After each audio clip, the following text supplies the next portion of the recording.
কৰ্মমাৰ্গত কি প্ৰব্লেম আছে যিমানেই যেনেকুৱা প্লানিং নকৰ কিয় ঈশ্বৰে যদি ইচ্ছা নকৰে আপোনাৰ একো কাম নাই সেইকাৰণে সববিলাক ভোগবা কেৱল গুৰুগৃহত সোমাই নাম গাইছোঁ সেইটোৱে ভক্তি নহয় যদি সংস্কৃত শ্লোক ভাগি শুদ্ধভাৱে উচ্চাৰণ কৰিব নোৱাৰে তেতিয়াহ'লে উচ্চাৰণ নকৰাটো ভাল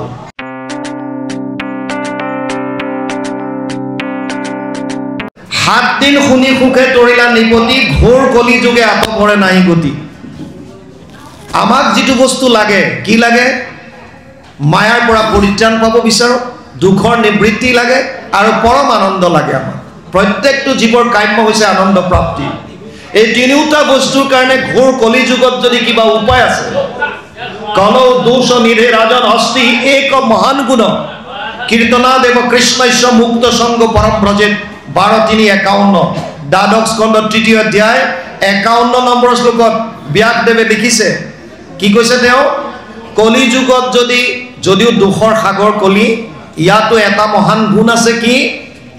যে কলি যুগত কোনোবাই যদি কৃষ্ণৰ কীৰ্তন কৰে তেওঁ পৰম গতি লাভ কৰিব পাৰে মুক্ত হৈ গুচি যাব পাৰে সেইকাৰণে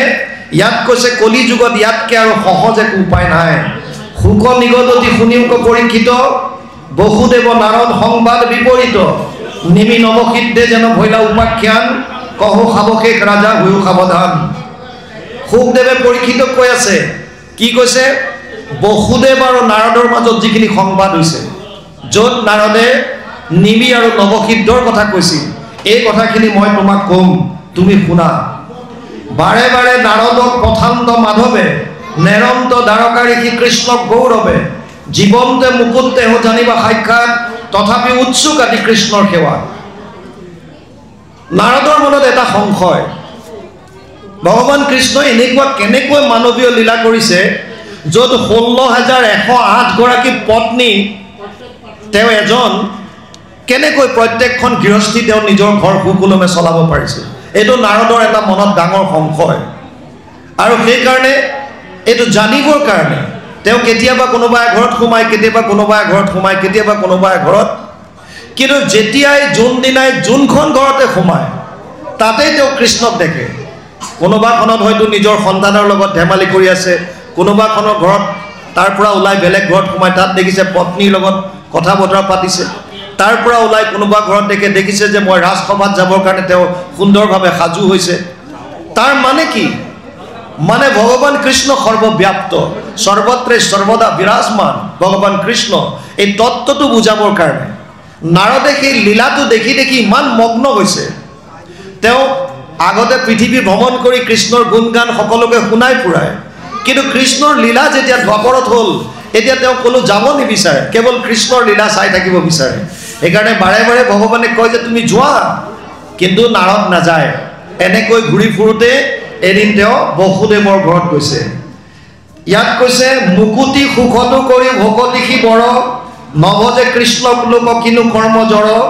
বাক্য কৰ্ণ মনমুখে আছই মানে যাৰ কৃষ্ণ ভকতিত সমস্তৰে অধিকাৰ সনাতন ধৰ্মত এটা বস্তু আছিল ই সত্য কিছুমান শাস্ত্ৰত লিখা আছে যিখিনি ক্ষুদ্ৰ তেওঁলোকে বেদ শুনিব নোৱাৰে বেদ যদি শুনে কাণত সি ঢালি দিছিল যিখিনি ক্ষুদ্ৰ যিখিনি জাতি চাৰিটা জাতি ব্ৰাহ্মণ ক্ষত্ৰিয় বিষম শূদ্ৰ নাম চ পৰম তপ কৰ্মাণি প্ৰবিভক্তানি স্বভাৱ প্ৰভাৱেৰ গুণেই অষ্টাদশ অধ্যায় 41 নম্বৰ শ্লোক গীতা ভগৱান কৃষ্ণই অৰ্জুনক কৈছিল হে অৰ্জুন চাৰিটা জাতি মই সৃষ্টি কৰিছোঁ ব্ৰাহ্মণ ক্ষত্ৰিয় বৈশ্য আৰু শূদ্ৰ কিহ কৰ্মৰ ওপৰত ভিত্তি কৰি আৰু সুন্দৰ আছিল যিখিনি ব্ৰাহ্মণ তেওঁলোকৰ কি কাম জ্ঞান অৰ্জন কৰে আৰু বাকি তিনিটা জাতিক সেই জ্ঞান দিয়ে সেইকাৰণে ব্ৰাহ্মণক ক'ৰ পৰা ক্ষীৰৰ পৰা জন্ম বুলি কৈছে তেওঁলোকে জ্ঞান আহৰণ কৰি পেলাই জ্ঞান দিছে আজি আমি যিমান শাস্ত্ৰ পাইছোঁ আপোনালোকে ব্যাসদেৱকে ধৰক বা আন আপোনালোকে চাওক সকলোবিলাক ব্ৰাহ্মণ কেনেকৈ যিজনে ব্ৰহ্মক গম পালে যিজন জ্ঞানী যিজনে শাস্ত্ৰৰ কথা জানিলে আৰু আমাৰ কাৰণে শাস্ত্ৰৰেই দিলে সেইসকলক ব্ৰাহ্মণ বুলি কৈছিল ক্ষত্ৰিয় কাক কৈছিল যিসকলে তিনিওটা জাতিৰ ৰক্ষণাবেক্ষণ দিয়ে তিনিওটা জাতি ধৰ্ম প্ৰতিষ্ঠা কৰিব বিচাৰে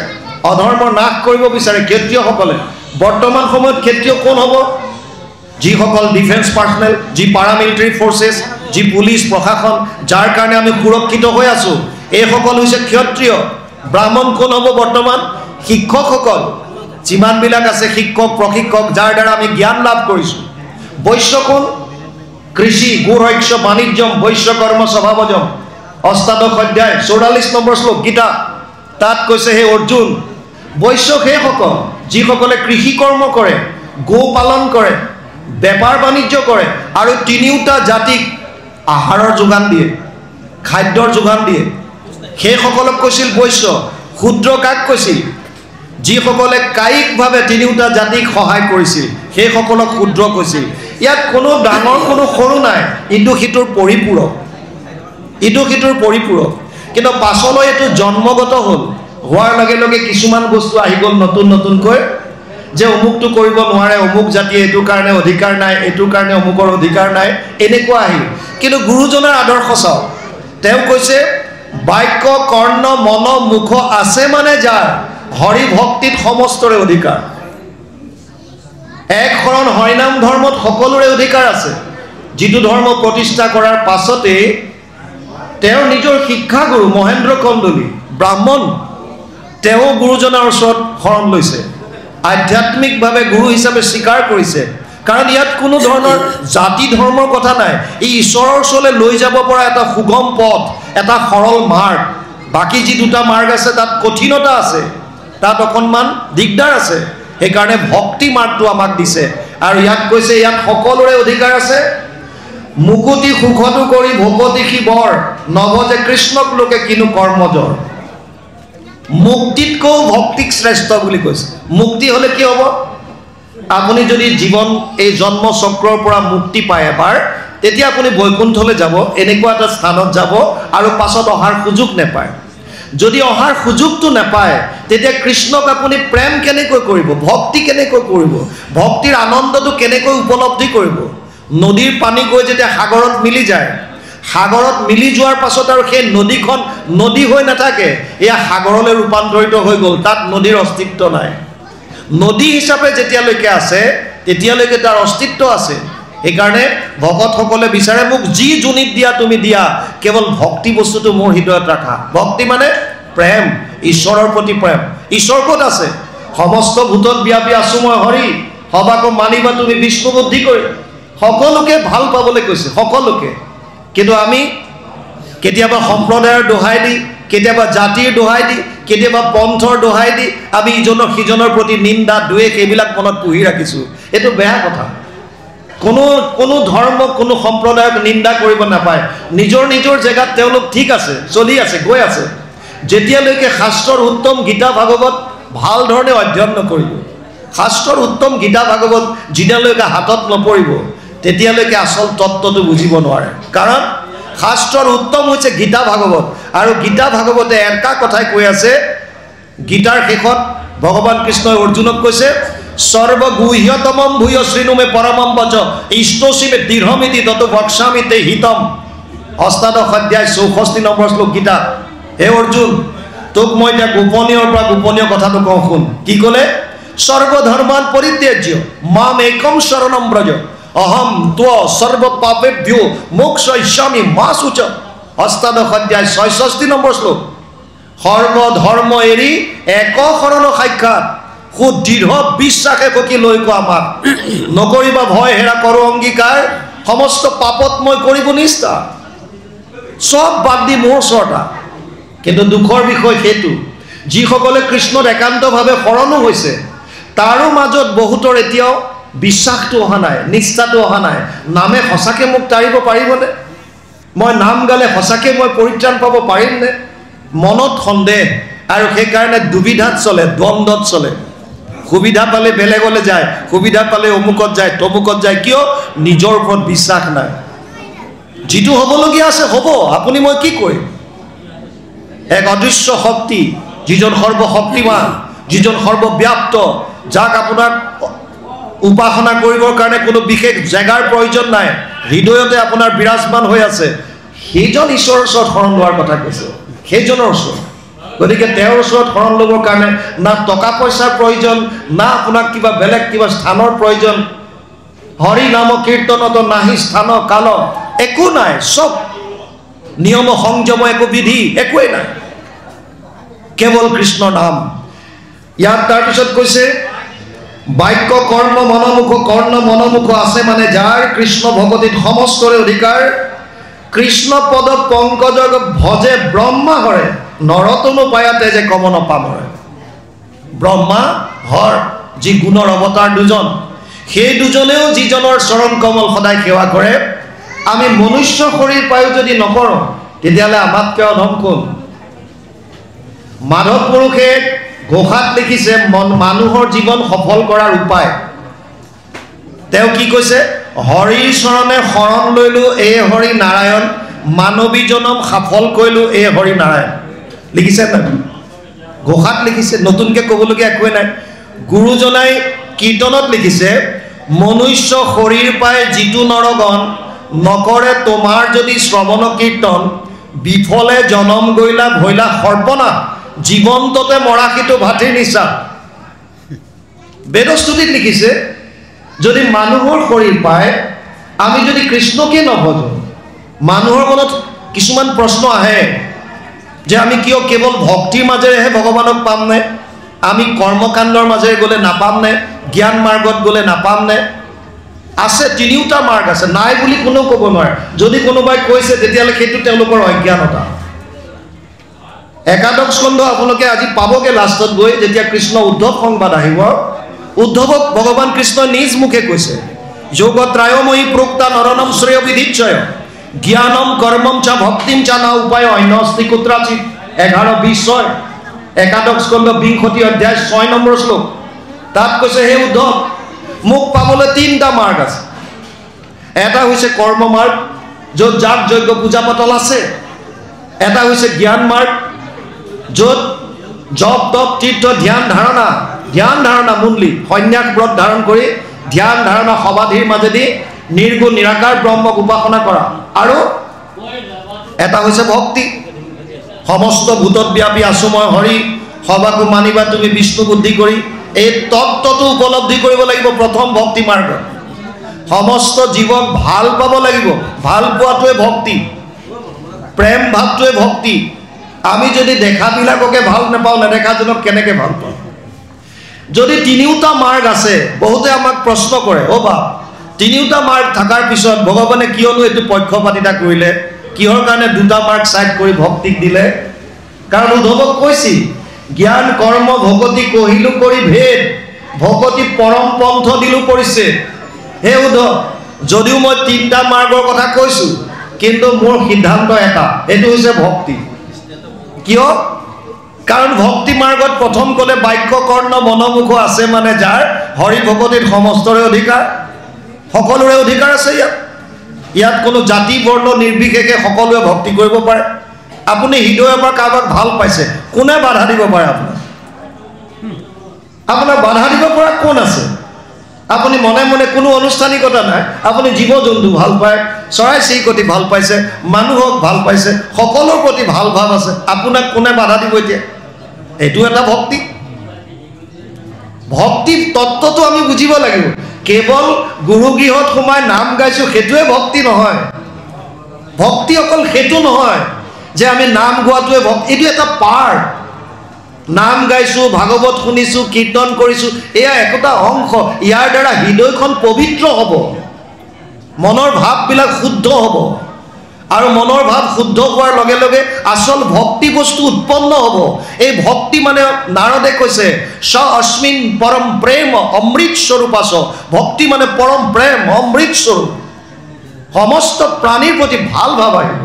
সেইটো ভক্তি। তে কৰ্ম মাৰ্গত কি সমস্যা আছে? আমাক বহুতে প্ৰশ্ন কৰে কিয় ভগৱান কৃষ্ণৰ নিচিনা নিৰপেক্ষ এজনে কিহৰ কাৰণে পক্ষপাতিতা কৰিলে? ভগৱানে কাৰণ উদ্ধৱক কৈছে, আমি অকণমান আগত ক'লোঁ জ্ঞান কৰ্ম ভগতি কহিলো কৰি ভেদ, ভগতি পৰম পন্থ দিলো পৰিছেদ। তাৰ মানে দুটা মাৰ্গ চাইড কৰিছে, এটাক দিলে। কাৰণটো কি? কৰ্ম মাৰ্গত কি প্ৰব্লেম আছে? গীতাত অৰ্জুনক কৈছে সমোহম সৰ্বভূতেষু নামে দেশ অস্তি না প্ৰিয়। 9ম অধ্যায় 29 নম্বৰ শ্লোক গীতা। হে অৰ্জুন, মই সকলোৰে কাৰণে সমান, মোৰ কাৰণে কোনো প্ৰিয় নাই, কোনো মোৰ কাৰণে শত্ৰু নাই, চব সমান। যদি সকলোৰে কাৰণে সমান, তেতিয়াহ'লে তুমি আকৌ এইবিলাক কি দেখাইছা? এই যে কৰ্ম মাৰ্গ চাইড কৰিছা, জ্ঞান মাৰ্গ চাইড কৰিছা, কৰিবলৈ দিব লাগে যাৰ যি মন। তুমি আকৌ কেলে ভক্তিটোক শ্ৰেষ্ঠ দিলা? কাৰণ আছে। উদ্ধৱক কৈছে কৰ্ম মাৰ্গ, যাগ যজ্ঞ পূজা পাতল কৰাত মোৰ আপত্তি নাই, কিন্তু মন্ত্ৰস্য চ পৰিজ্ঞাতম কৰ্মসুধীৰ মদৰ্পণম ধৰ্ম সম্পদতে সদা অধৰ্মস্য বিপৰ্যয়। ধৰ্ম সম্পদতে ষড্ভি মানে ছটা। কি কৈছে? 11, 21, 15 একাদশ স্কন্ধ 1বিংশতি অধ্যায় 15 নম্বৰ শ্লোক। উদ্ধৱক কৈছে, হে উদ্ধৱ, যাগ যজ্ঞ পূজা পাতল কৰাত মোৰ তিল মানো কোনো বেয়া ভাৱ নাই। মাত্ৰ এটা কথা বুজি ল'ব লাগে, যিসকলে এতিয়াও কৰ্ম মাৰ্গত গৈ আছে, তেওঁলোকে যেতিয়া যাগ যজ্ঞ পূজা পাতলৰ কাম কৰে, ছটা বস্তুত গুৰুত্ব দিব লাগে। এই ছটাত যাতে ছিদ্ৰ নাথাকে। কি ছটা? স্থান, কাল, পাত্ৰ, দ্ৰব্য, মন্ত্ৰ, ক্ৰিয়া। এই ছটাত যদি ক'ৰবাত ছিদ্ৰ ৰৈ যায়, তেতিয়াহ'লে যাজকৰ বিপৰ্যয় ঘটিব পাৰে। আপোনালোকক মোৰ জীৱনৰ এটা সত্য কাহিনী কওঁ, শুনক। মই গৈছোঁ, মোৰ ৰঙিয়াত পোষ্টিং আছিল। আপোনালোকে জানে মই SSBত আছিলোঁ, এছিষ্টেণ্ট কমাণ্ডেণ্ট ইঞ্জিনিয়াৰ। ৰঙিয়াত মোৰ পোষ্টিং আছিল অলপ দিন। তাত থাকোঁতে ওচৰত নলবাৰীৰ ওচৰৰ এখন মনসা পূজা পাতিছিল। 100 বছৰীয়া হ'ল তেওঁলোকৰ। 100 বছৰ মনসা পূজাৰ উপলক্ষে শতবাৰ্ষিকী এখন ধৰ্ম আলোচনী সভা পাতিছে। ডাঙৰকৈ পাতিছে অনুষ্ঠান, ডাঙৰ পেণ্ডেল চেণ্ডেল লগাইছে, বহুজন বিপ্ৰ জ্ঞানীজনক তালৈ নিমন্ত্ৰণ দিছে। আৰু যুৱক সমাজে পাতিছিল। যুৱকসকল মোৰ ওচৰলৈ আহিলে, আহি আমাক কৈছিল যে ছাৰ আপুনিও যাব লাগে, এজন আলোচক হিচাপে অংশগ্ৰহণ কৰক। এতিয়া আমাৰ ওচৰলৈ আহোঁতে আমি ক'লোঁ যে তোমালোক আহিছে, মই ভাল পাইছোঁ, কিন্তু মোৰ এটা কথা আছে। মই যিখিনি ক'ম শাস্ত্ৰৰ উত্তম গীতা ভাগৱতৰ পৰা ক'ম। আৰু গীতা ভাগৱতত এক শৰণৰ কথা কৈছে, তোমালোকে যাতে পিছত মোক বেয়া নোপোৱা। বোলে নাপাওঁ, ৰাইজে বিচাৰিছে, আপোনাৰ নাম কৈছে, আপুনি যাব লাগে। আমি গ'লোঁ তাত, আৰু যেতিয়া আমাক ভাষণ দিবলৈ দিলে, আমি ভাষণ দিলোঁ, প্ৰায় 2 ঘণ্টা ভাষণ।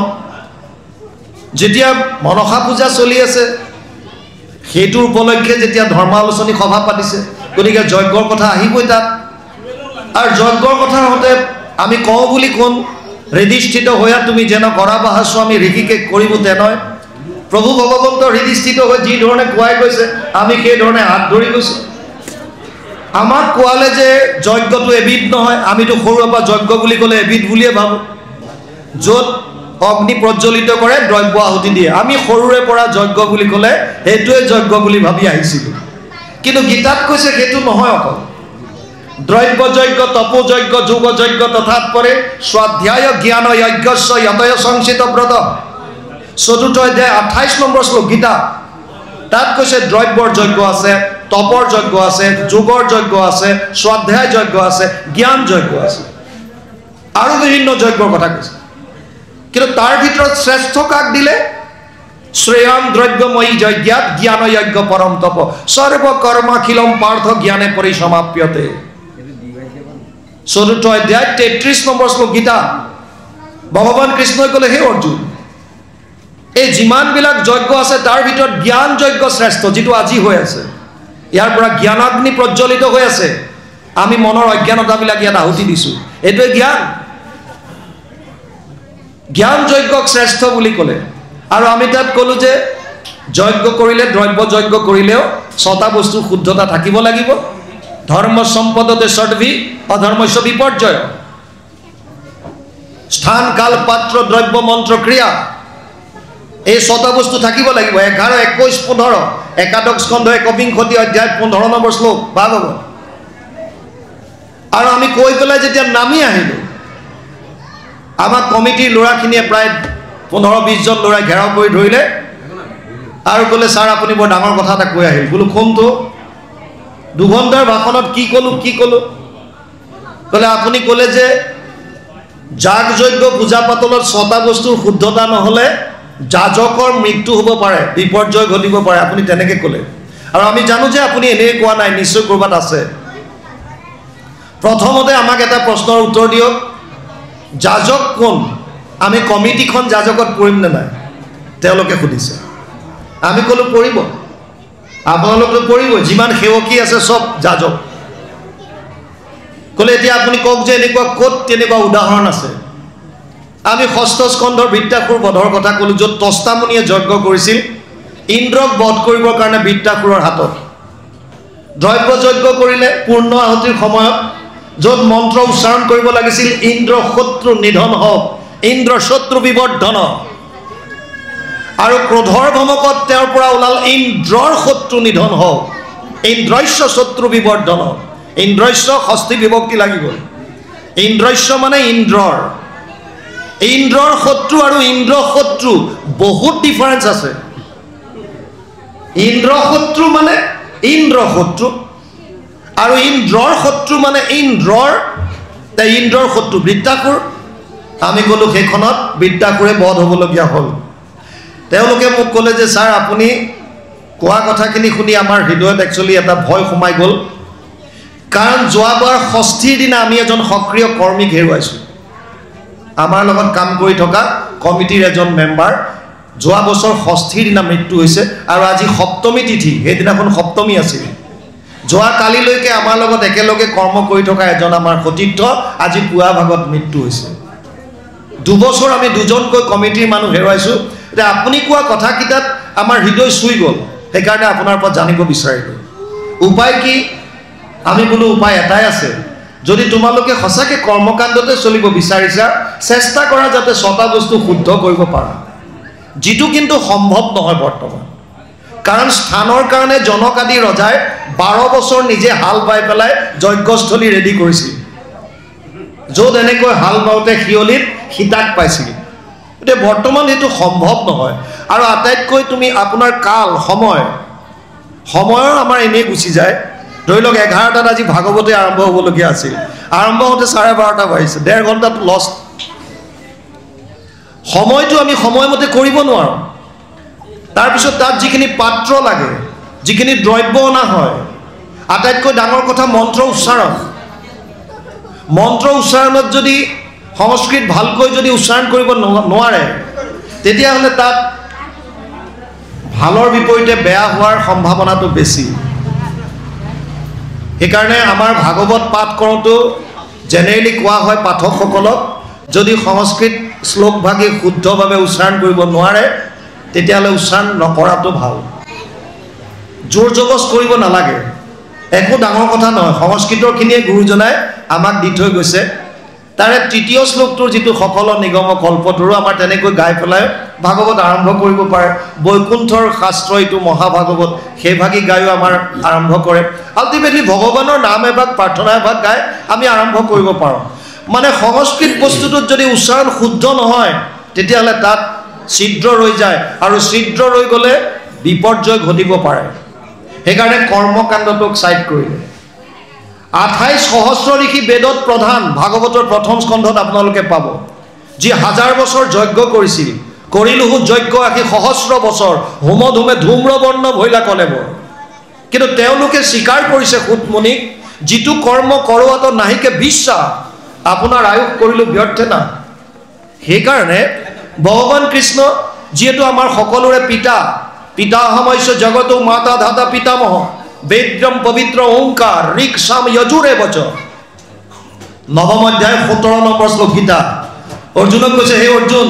মই সমস্তৰে পিতা ময়ে মাতা মই পিতামহ বেদৰ ওংকাৰ বা প্ৰণৱ মই ঋকবেদ সামবেদ যজুৰ্বেদ এই বেদ মই মানে জ্ঞান মই সেইজন ভগৱান যিজন আমাৰ পিতা যিজন মাতা যিজন পিতামহ সেইজনে নিজৰ সন্তানৰ অহিত চিন্তা কৰিব নেকি কোন পিতৃ মাতৃ এনেকুৱা আছে যোনে নিজৰ সন্তানৰ বেয়াটো ভাবিব কোন আছে নিজৰ সন্তান যেনেকুৱাই বিপথে নাযাওক কিয় মাক বাপেকৰ কাৰণে সদায় সন্তান সদায় আপোন তেওঁলোকৰ বেয়াটো কোনো কালে চিন্তা নকৰে সেইকাৰণে ভগৱানে কৈছে ইমান ৰিস্ক কিয় লৈছা আগতে মানুহৰ স্মৃতি শক্তি আছিল কিন্তু কলিযুগৰ মানুহৰ 8টা বস্তু হ্ৰাস পাব ততচ্চ অনুদিনম ধৰ্মম সত্যম শৌচম ক্ষমা দয়া কলেন বলেন ৰাজন নংসতি আয়ু বলম স্মৃতি 12:2:1 দ্বাদশ স্কন্ধ 2য় অধ্যায় 1ম শ্লোক তাত কৈছে 8টা বস্তু কলিযুগৰ মানুহৰ কমি আহিব ধৰ্ম সত্য শৌচ ক্ষমা দয়া আয়ুষ বল স্মৃতি যেতিয়া আমাৰ স্মৃতি শক্তি হ্ৰাস পাব যেতিয়া শাৰীৰিক সামৰ্থ্যতা নাথাকিব আপুনি মন্ত্ৰ পাহৰাটো স্বাভাৱিক আৰু মন্ত্ৰ যদি পাহৰি যায় তাত কোনো এক্সকিউজ নাই ভক্তি মাৰ্গতো আমি অপৰাধ বিনাশত গাই দিওঁ সব শেষ আপুনি কৃষ্ণ বুলি কৈছে নে কৃষ্ণ বুলি কৈছে কোনো কথা নাই ভাৱত থাকিলে হ'ল ভাৱত লাগে ভক্তি মাৰ্গৰ মূল বস্তু হৈছে ভাৱ আপুনি ইন্দ্ৰিয়ৰ দ্বাৰা যিমানে যি নকৰক ভাৱত যদি নাই একো লাভ নাই আমি 45 মিনিট সময় নাম গাওঁ প্ৰায় আমি দেখা পাওঁ ভকতসকল নামৰ পৰা উঠিয়ে কোনোবা তামোল খাবলৈ মন কোনোবা চেধা খোৱা কাৰোবাৰ কিবা ফুচুঙা ফুচুঙি হাঁহি ধেমালি তাৰমানে 45 মিনিট নাম গোৱাৰ পাছতো নামৰ প্ৰভাৱ তোমালোকৰ শৰীৰত অহাই নাই কিয় অহা নাই কাৰণ ভাৱটো তাত নাছিলে মনটো কৰবাত ঘূৰি ফুৰিছে কায়াটো আমি বহুৱাই থৈ দিছো ইয়াত আৰু আমি নাম গাই আছো বস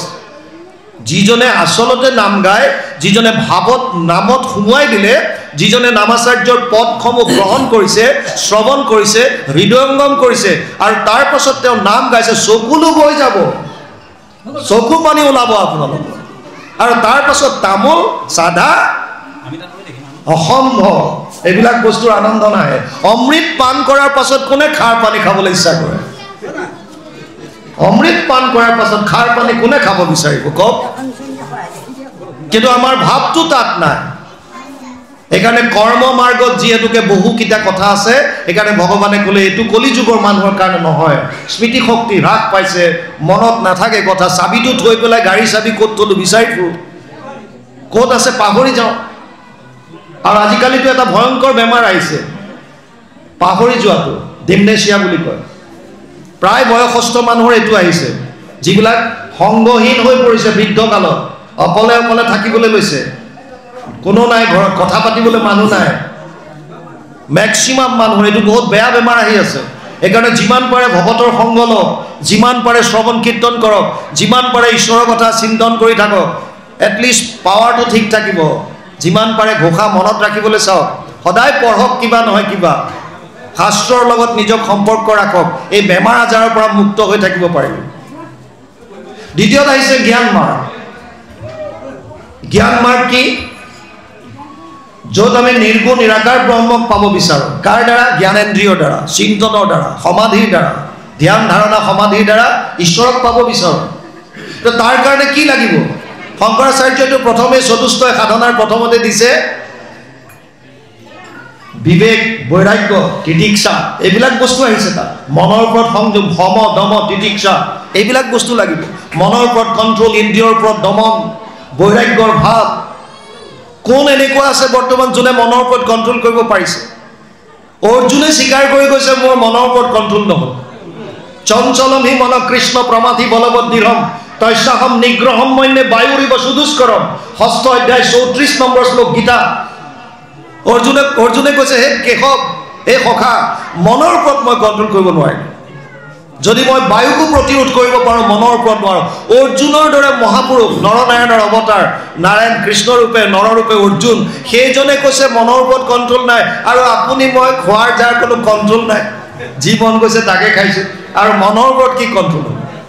আমি কৰ্ম মাৰ্গৰ কথা আলোচনা কৰিলোঁ যে কৰ্ম মাৰ্গত 6টা বস্তুৰ শুদ্ধতাৰ মাজেৰে আগবাঢ়িব লাগে যিটো বৰ্তমান সময়ত ই সম্ভৱ নহয় সেইকাৰণে কৰ্ম মাৰ্গটো ত্যাগ কৰাৰ কথাই আল্টিমেটলি সাইড কৰি দিলে ভগৱানে দ্বিতীয় আহিছে জ্ঞান মাৰ্গত নিৰ্গুণ নিৰাকাৰ ব্ৰহ্মক উপাসনাৰ কথা কৈছে য'ত ধ্যান ধাৰণা সমাধি বৰ্তমান কিন্তু আমাৰ সমাজত দেখা যায় ঘৰ দুৱাৰ ত্যাগ কৰি গুচি গ'ল গেৰুৱা বস্ত্ৰ পৰিধান কৰিলে কিন্তু তাৰ পাছত গৈও বহুতে আকৌ ৰাজনীতিত যোগদান কৰিছে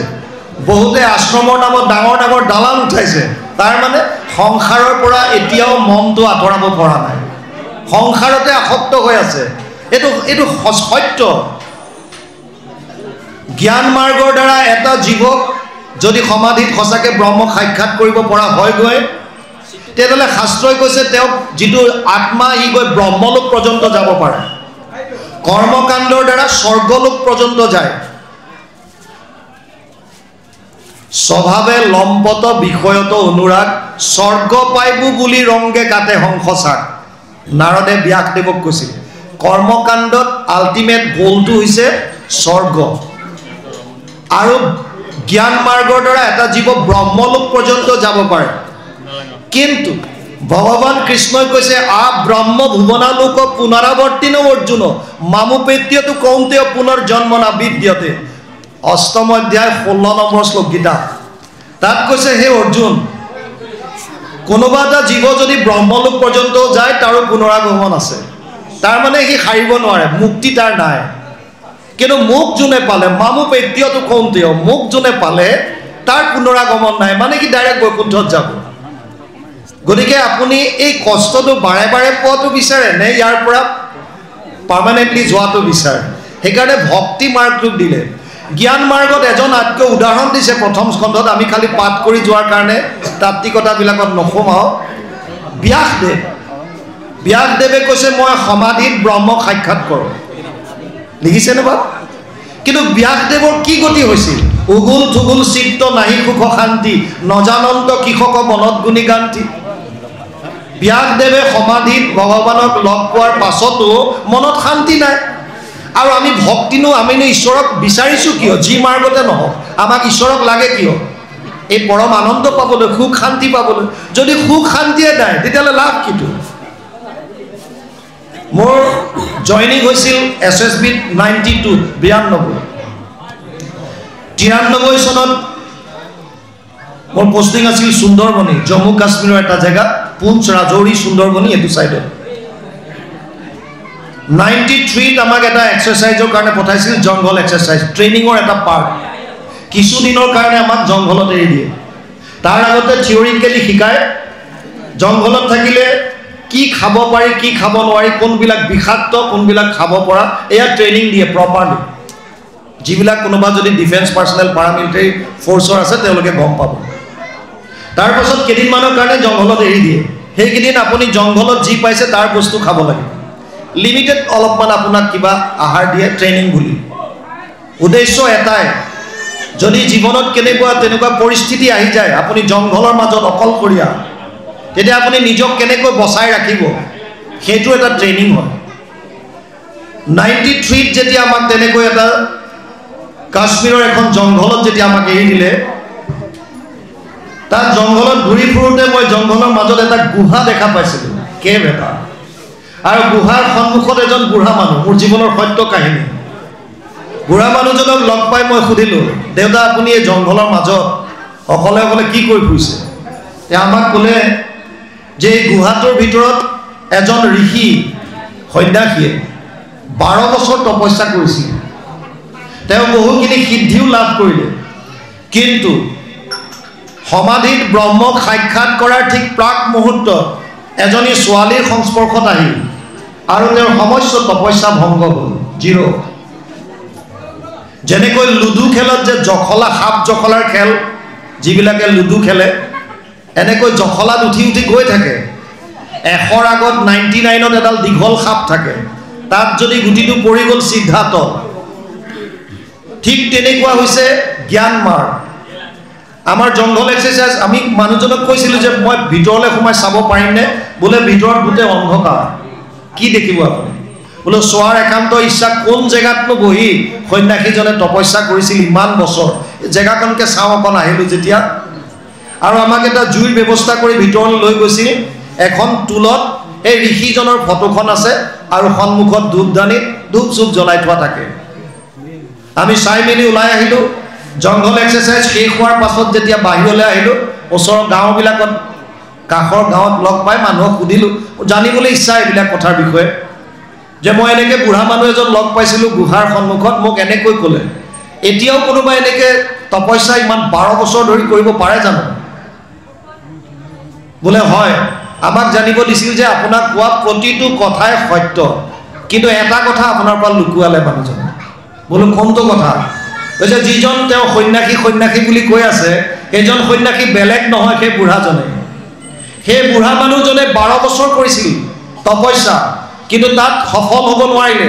আৰু জীৱনৰ 12টা বছৰ তেওঁ ব্যৰ্থ গ'ল। বুজি পাইছেনে? জ্ঞান মাৰ্গ কেনেকুৱা কষ্টকৰ।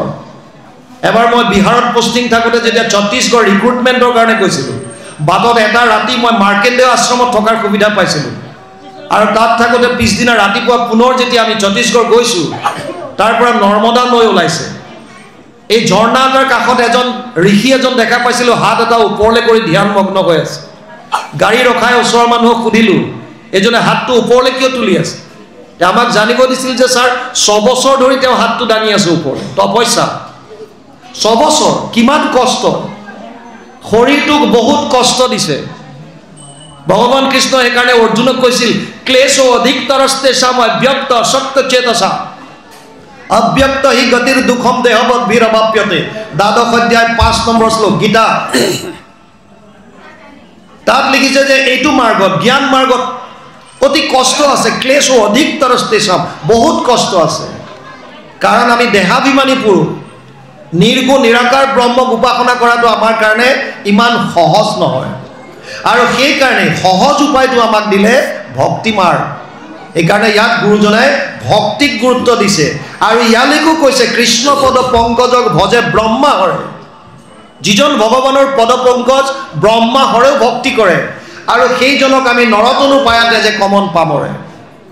আমি ইমান এটা দুৰ্লভ শৰীৰ পাইছোঁ যিটো শৰীৰ পাবৰ কাৰণে ব্ৰহ্মায়ো ইচ্ছা কৰে ব্ৰহ্মাৰ প্ৰাৰ্থনী নৰতনু অনুপাম নামত গাই থাকোঁ যিটো শৰীৰ পাবৰ কাৰণে দেৱতাই ইচ্ছা কৰে কাৰণ কেৱল সাধন কৰিব পৰা যদি শৰীৰ আছে এইটো হৈছে কেৱল মানুহৰ শৰীৰ ভক্তি কৰিব পৰা যদি কিবা শৰীৰ আছে সেয়া হৈছে কেৱল মনুষ্য শৰীৰ ইমান এটা দুৰ্লভ শৰীৰ পায় প্ৰহ্লাদে দৈত্য শিশুসকলক কৈছিল দুৰ্লভ মনুষ্য জন্ম যিটো পায়া বুদ্ধিমন্ত যেবে হয় কুমাৰ কালত হুয়া একমত ভকতিক আচৰণ কৌমাৰ আচৰিত প্ৰাজ্ঞ ধৰ্মান ভাগৱতানিহ দুৰ্লভ মানুষ দেহ তত্ৰাপি ধ্ৰুৱ অৰ্থদম 701 সপ্তম স্কন্ধ 6 অধ্যায় 1ম শ্লোক ভাগৱত তাত কৈছে প্ৰহ্লাদে ইমান দুৰ্লভ শৰীৰ এটা পোৱাৰ পাছত যিজন বুদ্ধিমান হ'ব সেইজনে কুমাৰ কালৰ পৰা বেলেগ চিন্তা নকৰি কেৱল কৃষ্ণত ভক্তি কৰিব কৃষ্ণ সেইকাৰণে আজি এই যি দুখন প্ৰাথমিকৰ সমস্ত গাঁওবাসী লগ হৈ যি উদ্যোগ লৈছে কৃষ্ণৰ লীলাসমূহ শ্ৰৱণ কীৰ্তন কৰা ই অতি উত্তম অতি প্ৰশংসনীয় ই যুগ ধৰ্মৰ লগত মিলি আছে কিন্তু এটা কথাই খালি আমি গুৰুত্ব দিব লাগে ভাগৱতৰ পৰা যিখিনি বস্তু আমি গম পাইছোঁ সেইখিনি যাতে আচৰণত আনো আপুনি যদি জানি পেলাই কেৱল থৈ দিয়ে তাৰ পৰা একো লাভ নহয় আপুনি জানে যে ৰাতিপুৱা সোনকালে উঠিব লাগে জানে কোনে নাজানে আজিকালি চবেই জানে উঠে কিমানজন সেইটো ডাঙৰ কথা কোনে নাজানে যে জীৱ হত্যা কৰিব নাপায় নকৰাকে কিমান আছো কোনে নাজানে যে বেলেগৰ অন্যায় কৰিব নাপায় নকৰাকে কিমানজন আছো কোনে নাজানে যে আমি দুৰ্নীতি কৰিব নাপায় নকৰাকে কিমানজন আছো এইটো ডাঙৰ কথা কিমান জানিছে সেইটো ডাঙৰ কথা নহয় নালাগে ভক্তিত দেৱ দ্বিজ ঋষি হইবে নালাগে সমৃদ্ধ শাস্ত্ৰ বিস্তৰ জানিবে বহুত জনাৰ প্ৰয়োজন নাই যিখিনি জানিছে সেইখিনি আচৰণত আনিব লাগিব তাৰ বাহিৰে গতি নাই বহুত জনাৰ প্ৰয়োজন নাই কিন্তু আপুনি যিকিটা জানিছে সেইকিটা যদি মানিব বিচাৰে তাৰ পৰা লাভ হ'ব পৰম আনন্দ যিটো বিচাৰি হাবাথুৰি খাই পৰিছে বেপাৰ বাণিজ্য টকা পইচা বুলি হাহাকাৰ কৰি পৰিছে সেই আনন্দ হৃদয়ত উপলব্ধি কৰিব পাৰিব দেৱৰ ঈশ্বৰ হৰি তান্ত মহা যত্ন কৰি লৈও এক শৰণ সাক্ষাৎ যাৰ ইচ্ছা মুখ্য পাইবে নালাগে দূৰক যাইবে আছে হৰি সবাৰো হিয়া ইয়াত আছে ঈশ্বৰ এই ঈশ্বৰক আমি অনুভৱ কৰিব পাৰিম আনন্দ হিচাপে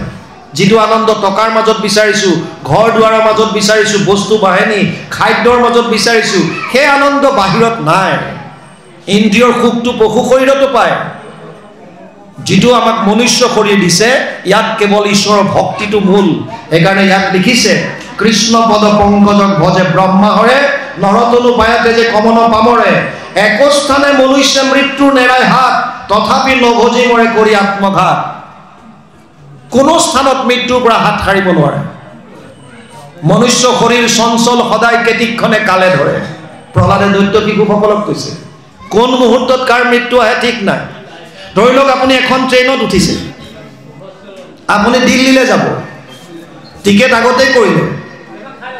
কোনটো ক্লাছত কৰিছে সেইটো থাকিব তাত স্লিপাৰ কোচ লৈছেনে জেনেৰেল কোচত কাটিছেনে এচি 2 টায়াৰ কাটিছেনে 3 টায়াৰ কাটিছেনে এচি ফাৰ্ষ্ট ক্লাছ কৰিছেনে ক'ত কৰিছে টিকেট যোনটো টিকেট আপোনাৰ আছে আপুনি সেইটো কোচত সেই সিটত বহিব ধৰি লওক এজন মানুহে এটা টিকেট লৈছে এচি 2 টায়াৰ কাটিলে 2 টায়াৰত বহিল আৰু তাৰ পাছতে যদি ট্ৰেইনখন তাৰ পৰাই আৰম্ভ হৈছে চাই থাকোঁতেই তাত বেলেগ কেইজনমান মানুহ আহি বহিলে 6টা সিট থাকে এটা কম্পাৰ্টমেণ্টত এচি 2টা 4টা আৰু 2টা সাইডত 6জন ব্যক্তি একেলগে বহিছে কিন্তু টিকেট সবৰে বেলেগ বেলেগ কোনোবাজনে পাটনালৈকে লৈছে কোনোবাই হয়তো লখিমপুৰ গুৱাহাটী লৈছে কোনোবাই হয়তো নাই মুজফ্ফৰপুৰ লৈছে কোনোবাই হয়তো আৰু লখনৌ লৈছে কোনোবাই হয়তো দিল্লী লৈছে বেলেগ বেলেগ টিকেট কোচ বেলেগ টিকেট বেলেগ যাৰ যেনেকুৱা টিকেট আপোনাৰ কম্পাৰ্টমেণ্টত আহি 6জন বহিল 6টা টিকেট কুকিয়া যাৰ য'ত গন্তব্য স্থান আহিছে তাত সেইজন নামিব আপোনাৰ মতে নচলে যদি আপোনাৰ টিকেটটো যদি গুৱাহাটীত আপুনি যিমানেই সম্পৰ্ক স্থাপন নকৰক সেই 6জনৰ মাজত যিমানেই মোৰ আপোন আপোন নকক যিমানেই মোৰ পুত্ৰ পৰিবাৰ যিমানে যেনেকুৱা নকক কিয় যেতিয়া টিকেটটো জলৈকে আছে তাত সেইজন নামিবই লাগিব এইটো বাউন তাৰ পৰা হাত সাৰিব নোৱাৰে আমাৰ জীৱনটো তেনেকুৱা আমি এটা টিকট লৈ আহিছো যাক প্ৰাৰব্ধ বুলি কয় প্ৰাৰব্ধ আয়ু কৰ্মম চ বিদ্যম চ বিদ্যা নিধনমেব চ পঞ্চৈতস্য সৃজন্তে গৰ্ভস্থস্য দেহিনাম মাতৃ গৰ্ভত থাকোঁতে 5টা বস্তু ফাইনেল হৈ আহিছে কিমান আয়ুষ কিমান দিনৰ কাৰণে আহিছে তেওঁ মনুষ্য শৰীৰ লৈ কৰ্ম কেনেকুৱা হ'ব টকা পইচা কেনেকুৱা হ'ব বিদ্যা কেনেকুৱা হ'ব একজেক্টলি নিধন মৃত্যু কোন দিনা কেনেকৈ হ'ব সব ফাইনেল প্ৰাৰব্ধ লৈ আহিছে আমাৰ আমি নাজানো একো ভৱিষ্যতৰ কথা আমাৰ হাতত একো নাই গতিকে এটাই উপায় আছে সাৰেণ্ডাৰ মানে শৰণ ভগৱানৰ চৰণত নিজক উৎসৰ্গা কৰি দিয়াৰ বাহিৰে আন একো কৰিবলগীয়া আমাৰ নাই একো কৰিব আমি নোৱাৰো আপুনি যিমানেই যেনেকুৱা প্লানিং নকৰক কিয় ঈশ্বৰে যদি ইচ্ছা নকৰে আপোনাৰ একো কাম নাই এইকাৰণে যিজন মহান শক্তিৰ ওচৰত আমি হাৰ মানিবলগীয়া হয় সেইজনৰ ওচৰত কুমাৰ কালৰ পৰাই যদি আমি সম্পূৰ্ণৰূপে শৰণাগতি হওঁ সেইজনে আমাক এটা সুন্দৰ ৰাজমাৰ্গেদি আগবঢ়াই লৈ যাব যিমানে সংঘাত আপোনাৰ জীৱনত নাহক কিয় তেওঁ আপোনাক তাৰ মাজেদি সুন্দৰভাৱে আগবঢ়াই লৈ যাব এইকাৰণে ইয়াত গুৰুজনাই কৈছে একস্থানে মনুষ্য মৃত্যুৰ নেৰাই হাত তথাপি নভজি মৰে কৰি আত্মঘাত জনাৰ পাছতো আমি নিজে সুইচাইড কৰাৰ দৰে ভগৱান কৃষ্ণৰ কাষ চপা নাই বিভিন্নজনে বিভিন্ন ধৰণৰ এক্সকিউজেছ কোনোবাই কৈছে মই অমুকৰ কাৰণে আহিব পৰা নাই কোনোবাই কৈছে মই এইটো কাৰণে আহিব পৰা নাই কোনোবাই বেলেগ এটা উপায় দিছে কোনোবাই পৰিয়াল পৰিজনৰ কথা কয় কোনোবাই পৰম্পৰাৰ কথা কয় কোনোবাই কিবা কয় কিন্তু আচলতে আহিব লাগিব এদিন নহালৈকে আপোনাৰ সুকীয়া জীৱনটো আপুনি কোনোদিন সেই পৰম আনন্দটো উপলব্ধি কৰিব নোৱাৰে বাকি যিমান আছে সববিলাক ভোগবাদ এই ভোগবাদে আপোনাক সেইটো গতি দিব নোৱাৰে আজি য'ত আপুনি আনন্দ উপলব্ধি কৰিছে ধন টকা পইচা গাড়ী ঘোঁৰা যত যিমান হঠাৎ এদিন নাইকিয়া হৈ যাব সেইটো সুখ যিখন গাড়ী আপোনাক আজি দিছে 4 বছৰ 5 বছৰৰ পাছত সেইখন গাড়ীয়ে আপোনাক সেইটো সুখ দিব নোৱাৰে যিটো খাদ্য আজি আপুনি আনন্দ পাইছে সেই আনন্দৰ যিটো খাদ্যত আছে হয়তো 4 বছৰ 5 বছৰৰ পাছত যেতিয়া আপুনি অসুস্থ হ'ব সেইটো খাদ্যই আপোনাক সুখ দিব নোৱাৰিব ভোগবাদৰ বস্তুৱে আপোনাক সেইটো আনন্দ দিব নোৱাৰে যেনেকুৱা বস্ত্ৰ পৰিধান কৰি আজি আপুনি আনন্দ উপলব্ধি কৰিছে এটা দিন আহিব যে সেইবিলাক বস্ত্ৰ পৰিধান কৰিবলৈ মন নোযোৱা হ'ব এইবিলাক মন নাযায় মোৰ আজিকালি কিয় আপোনাৰ সেইবিলাকত সুখ নাইকিয়া হৈ গ'ল চিৰন্তন যিটো সুখ যিটো সনাতন যিটো নিত্য যিটো আনন্দ যিটো পৰম আনন্দ যাৰ কোনোদিন শেষ নাই পাৰ্থ নৈব ইহন মূত্ৰ বিনশস্তজ্য বিদ্যতে 6ষ্ঠ অধ্যায় 40 নম্বৰ শ্লোক যিটো আনন্দৰ কোনোদিন শেষ নাই সেই আনন্দটো পাবৰ কাৰণে এটাই মাৰ্গ দিছে সেইটো হৈছে কৃষ্ণ একান্ত ভক্তি কিমতে ভকতি কৰিব তোমাত হৰি হৰি হৰি